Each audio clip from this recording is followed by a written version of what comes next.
යාළුවේ ඔන්න මම අද ගෙනාවා මනස සංසුන් කරන්න පුළුවන් සරල ක්‍රම 5.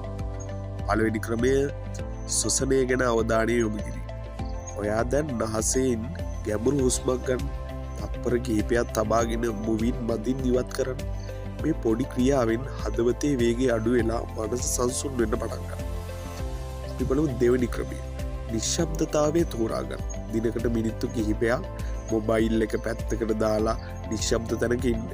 ඒ නිශ්ශබ්දතාවය ඔයාගේ මනසට නව ශක්තියක් ගෙන දෙනවා. තුන්වෙනි ක්‍රමය සංගීතය හෝ ස්වභාවික ශබ්ද. වැසි වැටෙන ශබ්දය, ගලා යන ශබ්දය වැනි ශබ්දවලට මනස සංසුන් කර ඒවාට සවන් දීමෙන් මනසට නැවුම් සුවයක් ලබා දෙනවා. හිත ලියලා හිස් කරන්න.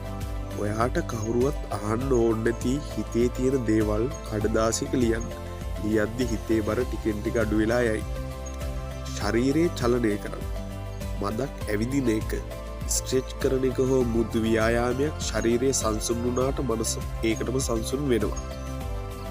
මතක තියාගන්න මනස සංසුන් වීම කියන්නේ එක රැයට ලැබෙන දෙයක් නෙවෙයි. දිනපතා පොඩි පොඩි පියවර ගත්තාමයි ලොකු සැනසීමක් ලැබෙන්නේ.